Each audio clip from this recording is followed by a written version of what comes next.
You are listening to Fantha Tracks. Because of the following special program, Wonder Woman and the Incredible Hulk will not be presented this evening.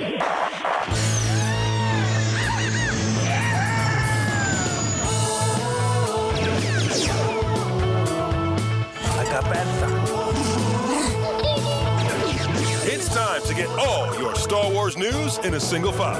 That doesn't sound too hard. This is Making Tracks. This is the way.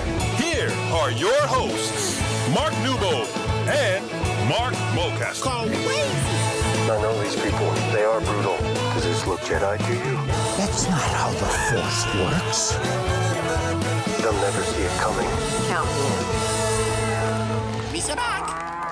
Welcome to MCM Comic Con. Oh my gosh, you come from already. Yeah, hello everyone. Hello London. May the Force be with you! That's always a winner on these types of panels, isn't it? But no, welcome to London. How's London been? How's been meeting your UK fans? It's so wild. I've had so many wonderful conversations. Thanks to everyone who's come from near and far, some from very, very far away, all the way from France. And I feel like my knowledge of your regional dialects is just as bad as it ever was. I still have a very bad geography of where all your beautiful accents come from. So thanks for putting up with mine. I apologise for my accent. It can be very strong. It's a little strong. It's a little. This is me hiding it. But no, how's it been for you? Oh, I think it's been amazing, and well, I'm lucky to play a bunch of different characters in the Star Wars universe, so I love the affectionate hate that Rampart gets, and then it's actually been, I think Michelle, you can probably understand what I mean, like you do the work, you kind of put your head down, and you try to tell the story and honor your character the best you can, and then you have to let it go. So for like a character like Bode, I'm never sure what kind of reaction I'll get, and like I've gotten a lot of love for Bode, and I haven't got over the twist. When that happened, I was like, what? No! I love that game. But, so what I want to do, because I want to get through lots of fan questions, I thought I'd twist the panel structure up a little bit. Ooh, okay. Because I play D&D, and I know you play D&D. nerd. I know. Have you ever played D&D before? I have. I actually, but I got introduced into it through work because I was playing a character who was really into D&D. So I did it as. Who was that?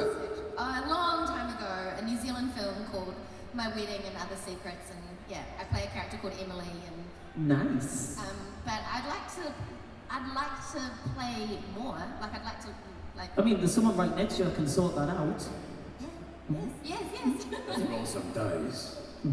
So, I have 20 questions, and you're going to roll a d20, and whatever you roll will be the question you get. So I don't know well, I do, but I don't know which numbers you're going to get. Now, I have a strict rule that you should never play with someone else's dice.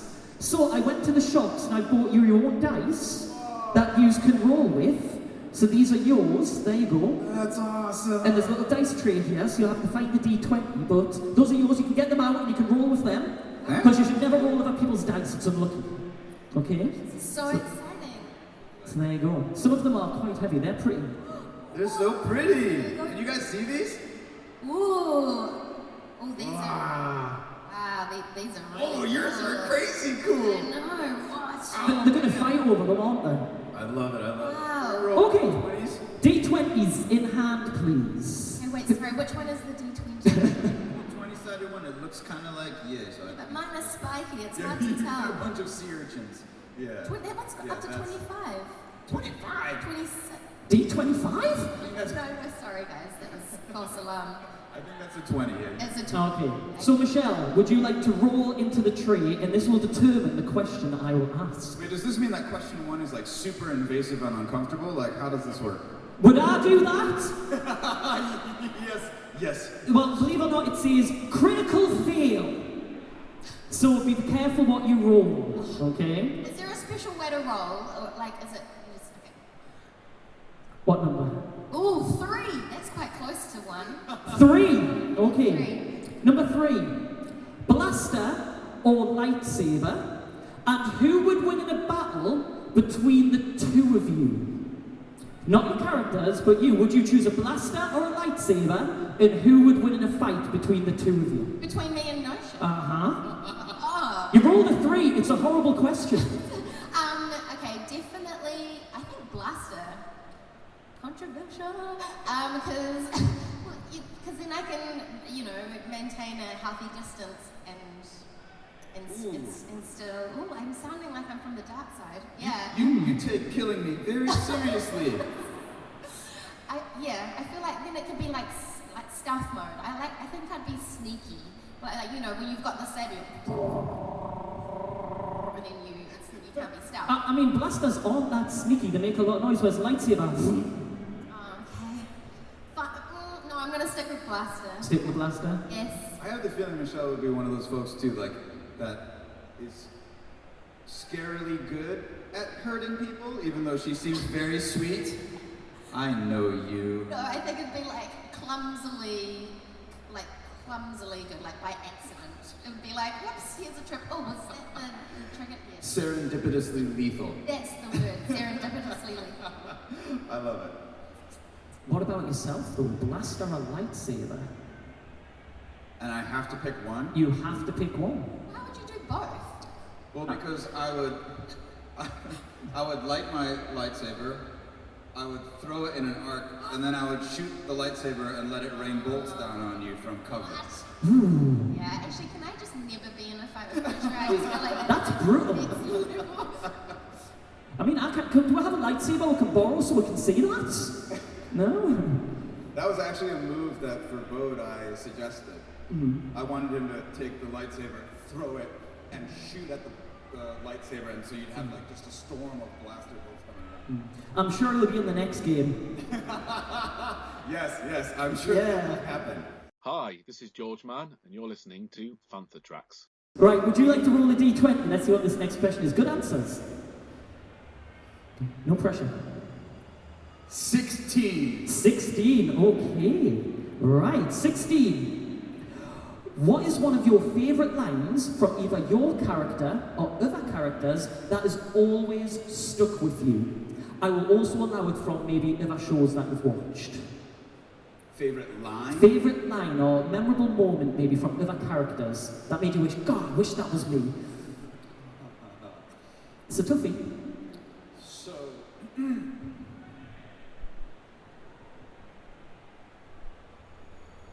I didn't make it to Vice Admiral on looks alone is one of my favorite lines, just because he's such a pompous, like, just so full of himself. And there have definitely been moments in my life where I was like, I wish I had that kind of just unabashed ego. Because it feels like sometimes when you're too dumb to know that you shouldn't be that egotistical, like things just happen for you because you don't know to think otherwise. That's kind of like idiot's luck, you know what I mean? I'm an idiot, but I'm not lucky, so I could use some idiot's luck. That's what I'll say. Brilliant. What about yourself? Any lines that have stuck with you? So does it have to be from, was the question like a character that we've played? It could be, if we want to talk about a character from Star Wars, or just something else that you've done that's always kind of stuck with you. I'll open it up. Well, only just because, I've done some other stuff outside of Star Wars as well, and I did this show that I was really fond of, and I thought that no one else really watched it, and someone came up to my table today and had done this amazing Omega from The Bad Batch and Sophia from Underemployed mashup illustration. And so my character has just graduated from university and is like womp womp in the real world and can't get a job, and she's working in a donut store, and she's wearing this big pink plastic donut on her head, and her catchphrase to everyone who walks in is like, "Welcome to Donut Girl, what's your donut?"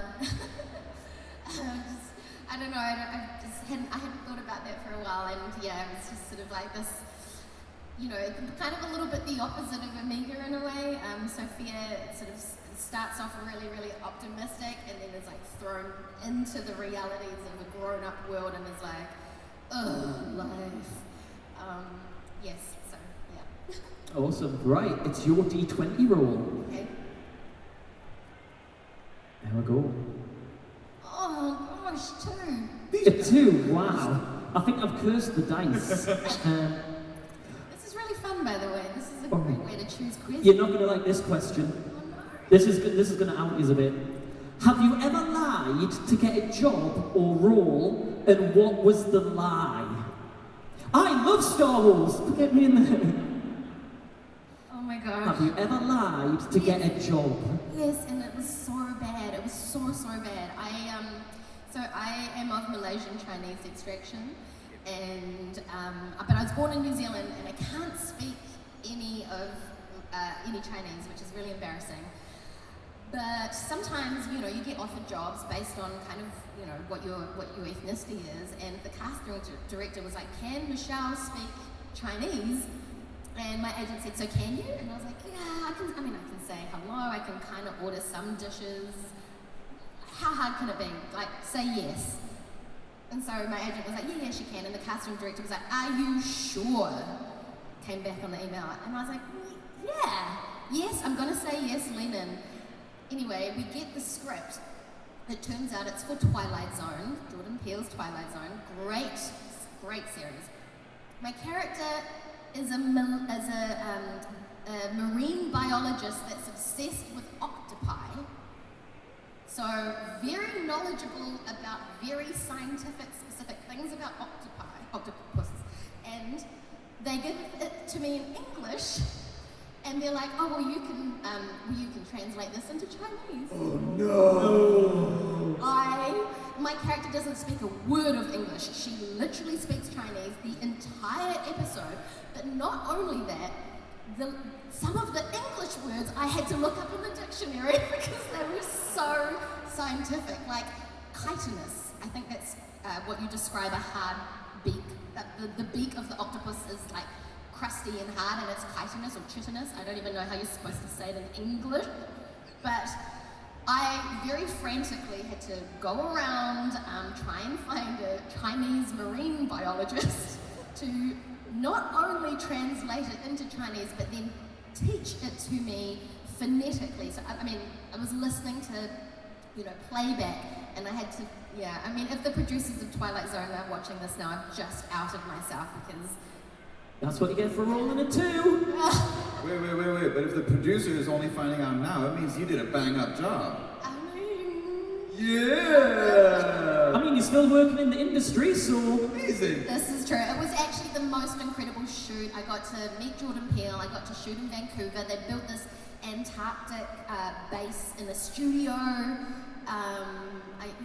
It was really cool, but yes, don't lie if you're an actor that you can speak languages that you cannot. What about yourself? Have you ever lied to get a job role?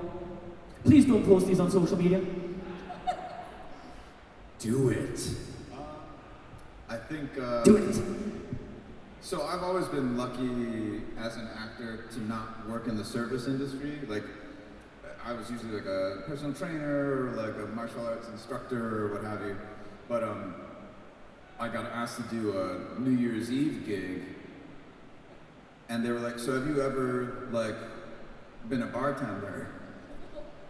And I was like, "No." And my friend's like, "Good." Yes. And just turned and bald-faced lied for me. It was like, yes.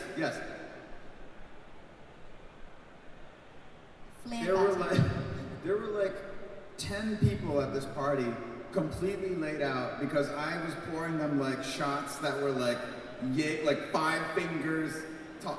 And like finally the owner comes over and he's like, "What are you doing?" And I was like, "I'm pouring drinks." He's like, "You know what a shot is?" I also don't drink. So he was like, "You've cost me like thousands of dollars in booze alone because you're like I became," and the line for me was huge because I was giving everyone like 7 drinks for the price of 1. Your tips must have been so high. And I got busted pretty quick, so I did not get away with it, unfortunately. But I think a lot of folks had a good time at my expense, so I'm happy for that. A lot of paracetamol the next day for them. Next dice roll. Do we have the mic set up for fan questions? If we can get that ready, and we're going to jump to some fan questions. I believe it's your roll next. See what question we get. Let's do it. 14. You're rolling high. You're doing well. You gave me some very swanky dice.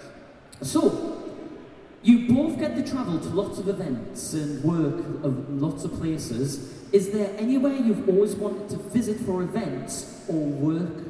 So where would you like to go? Obviously, marine biology in Antarctica would be... Oh yeah, that would be cool in Antarctica, but also not that exciting because I live in New Zealand and we're pretty much, neighbours already. So I'm actually thinking Northern Hemisphere is way more exciting for me. Iceland, maybe? Yeah, that would be awesome. I think it's always super cool when an actor gets to be trained on the job or like have an experience on the job because they need it for their character and like production is willing to cover that expense. Like if it's like you need to be a professional diver, and so like they take you to diving school. And you tell them that you don't know how to dive, so they then know that they need to teach you. Yes. And I think that's super cool. But as far as like locations, I'm very lucky in that from when I was very little, my parents I'm half Japanese and half Parsi from India, so I traveled to Asia like a lot. But I haven't gotten to go to much of Europe, and I think it'd be really nice to travel more of Europe for and also, frankly, y'all have been awesome, and I've had such a good time hanging with all of you. This is only my 3rd convention ever, so like, wow, I'd love to do more cons in Europe. You've got the bug now. Oh, dude, it's great. And I mean, getting to meet people who like see how much they're moved by the stuff you do, that's super cool. So, yeah, I'd love to.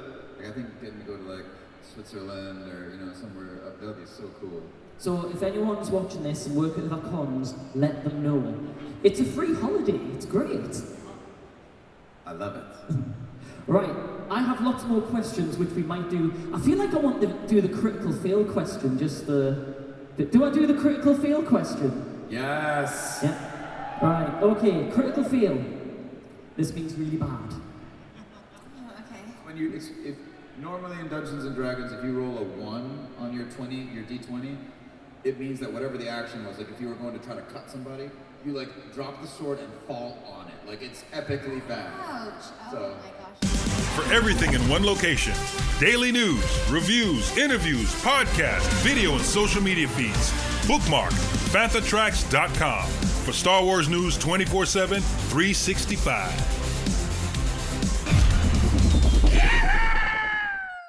What is the most embarrassing thing to happen to you on set or while recording?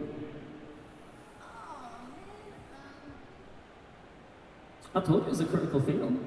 And this is your fault because you said yes. Yeah, you should go first. I should go first? Yes. Oh, man.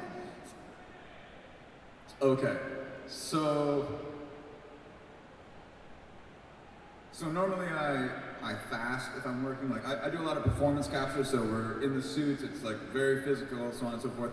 So I won't eat at lunch because if you eat at lunch and then they're like, so we need you to jump off this 7-foot ledge and do a roll and come up with an M4 or whatever, I'm gonna like throw up all over the place. And they told me I was shooting a trailer for what's the Lord of the Rings game where you can take over people and like establish like... Is that Shadow? Yes, Shadows of Mordor.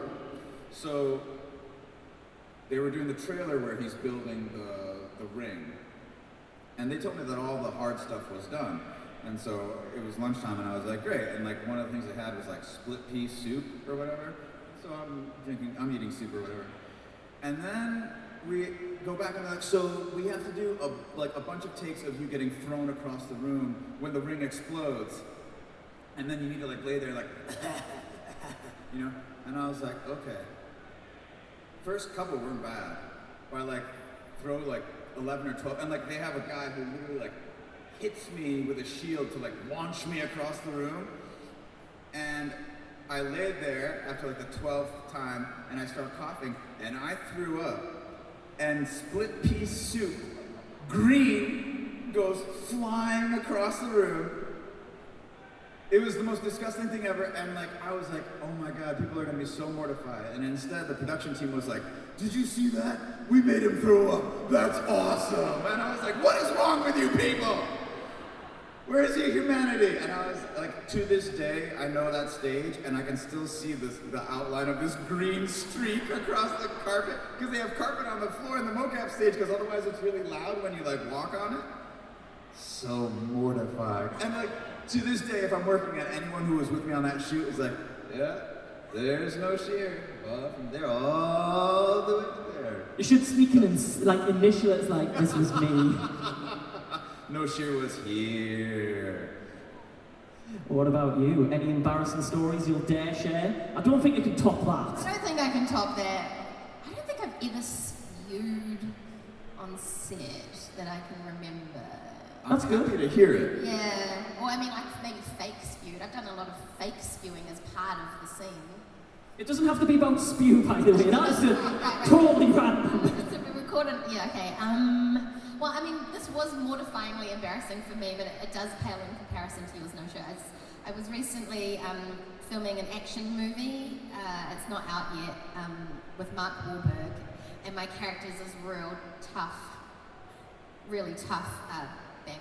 part of a bank heist crew, and they're running out, and she's got to like jam the door lock, like turn it, basically just turn a door lock, and I couldn't do it. It was like, honestly, we'd done all of the talking bits, we'd done like, you know, the intense like eye acting, we'd done the action parts, and they're like, right, just to wrap up the scene, Michelle, we need you to run back and just close the door, like close the lock. And I was like, got it, easy. And we literally, I think 20 takes, and the director was like, Mark, who's obviously like a very famous person, was like, oh my god, who is this person that we've cast? It was like by the 5th time, I had PTSD from needing to turn this. I couldn't do it, and in the end, actually, I think the director was like, don't worry, here's a spanner. Let's just say that you like jam a spanner through it. Like it was blunt force, and yeah, so it was very embarrassing for me as a technical actor who couldn't turn a door. But that is really the worst when there's something like super mundane that like you expect to be easy and then like you just can't seem to do it. And it gets worse the more times you try it. Like you get in your head, don't you? It's like, I just need to turn it to the right. Okay, action. Damn it! Well, I had to be confident as well. Like there was a lot of direction. It's like you're in a hurry. You need to like make a getaway. Turn it with confidence, and I'd be like, go, and then it would. So, sorry. How do you, I think you need to show this, wait a, how do you act confidently locking a door? Show us now, like one take, how do you confidently lock a door? Wait, I don't think they got it to you, one more time. Let's how you confidently lock a door, guys. Yeah. Like, easy, when there's not actual mechanics wearing gloves and a balaclava, I mean, come on. And now, pea soup, no, right. Fan questions, right? I want to do some fan questions for the last 15. We have a microphone here, and we have a microphone here. Because we only have 15 minutes, can we please keep it to name and questions? Okay, that would be brilliant. We will start to my left here. Name and question, please. Thank you. Hi, my name's Kia. I was wondering if either one of you could have your characters come back for like an additional story. So like we see Rampart's rise in the Empire, or maybe the Rebellion. If you could do that with your characters, would you want to do it, and like how much would you want to see from it? Good question. You put me to shame. I don't know. Maybe Omega like grows up and then confronts Rampart. You know, like what would be like? And be like, hey, you blew up my city. I've got a bone to pick with you. I would love to see that interaction. I'd love to see Rampart's eyes like woo when he realizes like the little twerp has turned into like a twerp. Yeah. And a clone, nonetheless. God, I hate clones. But I would love that interaction. For me, I think, well, if it has to be Rampart, I would love to see him as like a younger, like little turd, like What got him to that stage? Like how ruthlessly he kind of climbs up the ladder to get to where he is, but I would love to be able to do a game about Bode as a Jedi working in intelligence, and then like Order 66, and then at the end you have to play as Bode taking out and protecting his family, and oh, that'd be cool. That would be dope. DLC, get it sorted. Brilliant question, thank you very much. We'll jump to the other side now. Thank you. Nice Empire cosplay. Ooh. Well done. Hello. My name is Jack, and I have a question. Do you find your characters in the Bad Batch annoying? Do I find my character? Yeah. Welcome to London, guys. I definitely find her character annoying. Absolutely, yes. The answer is absolutely yes. I mean, I'd like to think that you could change your ways. So I think I'm a little more magnanimous towards you. That's a brilliant question. And I think Rampart for sure, like he should be obnoxious, you know? He is not a good dude, and I'm glad that people wish that I like step on a Lego and all kinds of other amazingly inventive things. Does anyone deserve that punishment? Rampart definitely does. Yes. I mean, there's only two things you should never step on. Lego and a D4. And that's the pyramid one. This one. I mean, these Very ones in pointy. particular. Yeah, that will hurt. Really. It's gonna... Lethal. Yes. Put it in your shoes. Yeah. Brilliant question, thank you so much. We'll jump to the other side, Darth there. Thank you, Darth. Name a question. Hi, my name is Alfie. I have a question for both of you. What is your all-time favourite Star Wars movie? Oh, God, you're so mean today. I love it. Empire Strikes Back. Without a doubt. Same. Empire Strikes Back. I mean, it is. Who's an Empire fan? This one's up good. Who's the Last Jedi fan? Okay, that surprised me. But, oh, brilliant. Thank you, Darth. We've got the high ground up here. Right, next question. So my name's Alex, and a question for both of you is, what were your reactions when you found out you'd be joining the Star Wars universe? No pressure. Yes, when I auditioned, obviously there was like a code name, and all the scripts in the world were like completely hidden. And I was working my normal day job when I found out, and I was like, this has got to be a mistake. Like, is someone pranking me? I was in New Zealand. I think COVID had just been like announced and we were in lockdown. I was like, someone's having a joke, right? But it was wild. And then also not knowing who Amiga was and how she was going to fit into the Star Wars world. Definitely as the first script started coming in and I got a little peek as to who she might become, it was pretty amazing. I'd done previous work in the Star Wars universe with Star Wars Squadrons, and I'd gotten to work on like trailers for Knights of the Old Republic and stuff like that. So, like, my Star Wars like nerd, like I was already like way out there and freaking out. But when I auditioned for Rampart, I knew that was special, especially when like Jennifer and Brad Rao, the art director, were like kind of in the room. But I think the moment it really hit me was the very first day. We're sitting in the lobby, we have to fill out all these contracts and stuff. And this gentleman sits next to me and he's like, "Hi, I'm D." And my response was, and then I got up and ran to the bathroom because I thought I was peeing my pants. It's coming out of everywhere with you, isn't it? It really does. I should see a doctor about that. Yeah. Like, and I think because D's like, he's been a hero of mine forever. And I think I was a massive fan of the Clone Wars. Like, I sat down with my wife, we watched the original trilogy, and then I showed her the Clone Wars. And like, to watch her face when she realizes who Anakin is, like, that, I was like, that's Star Wars, you know what I mean? So to get to be a part of that legacy in any way, was just like... Oh my gosh, I feel like It's so weird because I am the opposite of that. Like, I didn't grow up with Star Wars and I didn't know who Dee was. And so I was like the weird bright-eyed of being like, hi Dee, I'm Michelle. Like, no idea. You mean and you were normal? That's good. And then all of the wonderful other guest stars who came in, and then that's when I started to be like, oh, Dee is Dee. And yeah, it was so wonderful to actually be like, I'm mentored by one of the greatest voice actors ever. How lucky. But did you lie to get the role? Did I what? Lie to get the role. No, absolutely not. Never again. I learned my lesson. That is always the correct answer. Lucasfilm are always watching. Hey, can we do one thing real quick? Obviously, Dee wanted to be here and he can't. Can we get a round of applause for Dee? Yes. Let's show him some love. I think we'll get the three of us back and do this again. Definitely. Yes. Yeah.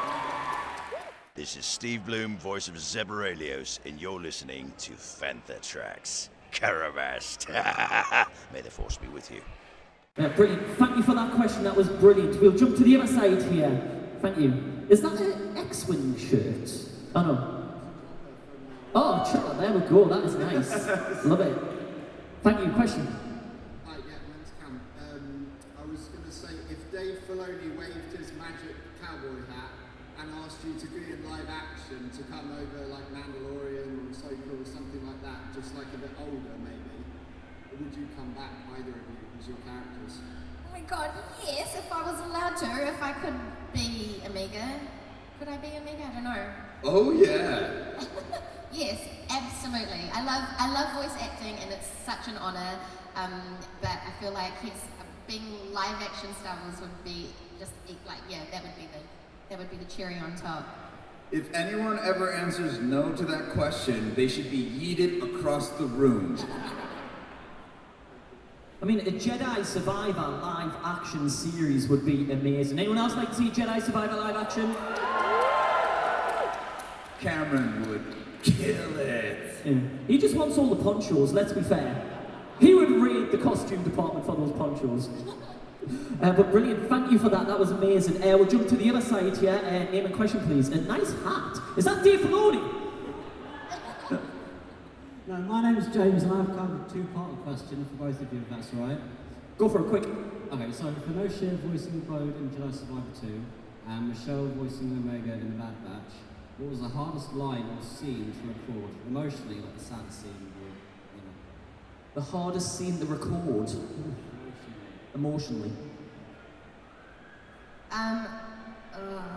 It's a tie.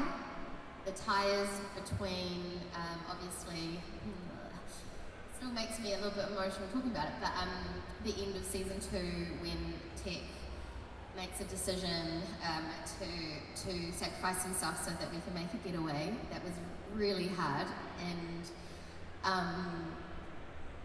it's weird because, you know, we're not recording it with visuals or anything. It's really just placing ourselves in the authenticity of what's happening in the scene with just me and Dee and our voices.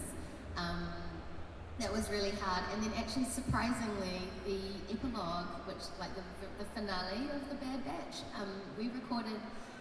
we had to do so many takes.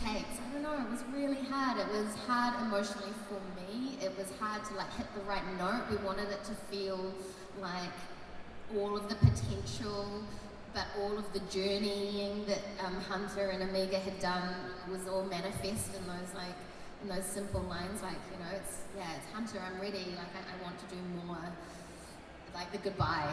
Goodbyes are hard. Yeah, those were two really, really hard scenes for me. The question is, what was the hardest? Hardest emotionally for you? Maybe not necessarily in Bad Batch, but just some of your Star Wars roles maybe as well.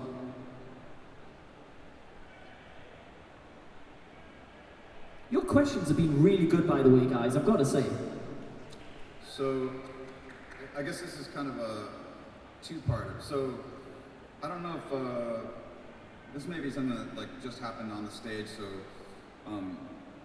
in the scene in the Imperial base for Jedi Survivor, when Bode walks in on Cal having met Kata for the first time.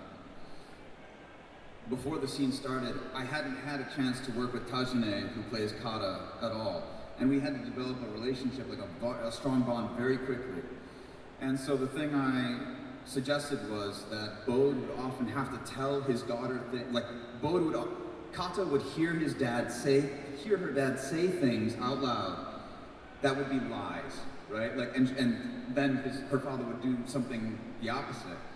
And he would have to be able to let her know what he really intended to do. And so we decided that he taught her sign language. So in the scene where Kata comes over and Bode says, "It's okay." If you notice his right hand, it kind of fidgets for a second. And that's actually the Arabesh for O and K, right? To let her know it actually is okay to come to me. And then I say, "Oh man, this is my best friend."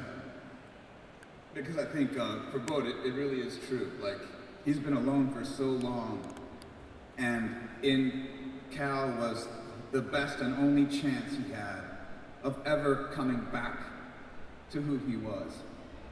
But to try to keep his daughter safe, he severs that bond. So at the end, if you haven't played Jedi Survivor, you should probably cover your ears now because I'm gonna give a spoiler. Good? So at the end, and I don't know if they kept it in the takes, when Cal shoots Bode and Bode's on the ground, I reached out for him and I actually am trying to make the gesture of okay. Like, it's okay. Like, it's gonna be okay. Like, I know you're doing a horrible thing, but I want you to know that, like, I know that you're doing it for me. So that was probably the heaviest line I had to do. There's so much depth in that character, isn't it? You're not just a bad guy, you're doing it for, like, most people in that situation, you want to protect your kids, and you'll do anything to protect them, and Jedi Survivor series is amazing, you did a brilliant part as well, so well done on that. That was some tough stuff. And thank you for sharing such emotional scenes as well. That was brilliant, thank you. Loving the Filoni hats. How are we doing for time? Right, one more quick question, we'll jump across here. Hi, I'm James. It's mainly for Noshir, but I suppose Michelle could answer as well. What did you think of Rampart's death in the final? Because, you know, he killed the Kaminoans and then he ends up getting killed by a Kaminoan, so I'd say it's fitting. You think it's fitting? Yes. Do I need to stand between you here? Bloody rebels. So we talked about this scene when we were getting ready to do the VO for it, and you know, we were talking about it, and Jennifer was mentioning, you know, like we talked about it, like is there a chance Rampart ever makes it out, you know, and like the answer for me was unequivocally no. Like, Rampart represents a very dangerous part of human nature that we're seeing a lot of right now, which is the idea that my wants are more important than your wants. And that I'm willing to do whatever it takes as long as I get what I want. And that type of philosophy ruins cultures. And it's the reason the Empire collapses, right? And like, I love that Rampart never learns the lesson, you know? And like, he has to be dealt with. I was so happy he got nuked. It was great.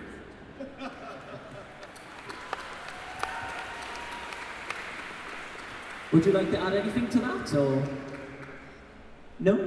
No? I think it's a really good answer, and I think it's actually a really nice point to end on. Don't be like the Empire. You're not sad I died? You're not sad I died? I'm telling you, you think you know a person. But no, thank you for your questions. Unfortunately, we are out of time. However, they are going to be in the autograph section, so please go and see them if you do have some questions later on. I'm sure they'll be happy to answer them. But Say hi. yeah, but thank you so much, guys. Thank you for coming all the way here and talking to us. Sorry we're out of time. These have been absolutely brilliant. We'd love to get you back. Get Dee here as well. Let's do this panel again. Would you like to see them back? Yeah. And we'll think of some more emotional, embarrassing, and tough questions for you as well. Honestly, it's been absolutely brilliant. Thank you for sharing. Ladies and gentlemen, your band cast! Email radio@fanthatracks.com. Head to links.fanthatracks.com for links to our social media feeds, Fantha Tracks TV and Fantha Tracks Radio. Thanks to James Semple for the Fantha Tracks intro, Blues Harvest for our Making Tracks opening music, and Mark Daniel and Vanessa Marshall for our voiceovers. New episodes drop Tuesdays and Fridays at 7 o'clock UK time. Our weekly news show Good Morning Tatooine goes live Sundays at 9 o'clock UK time on Facebook and YouTube. And remember, Fantha Tracks is absolutely free, so it costs nothing to stay updated on all the latest Star Wars news. Coming up next on Fantha Tracks Radio, it's another episode of Making Tracks.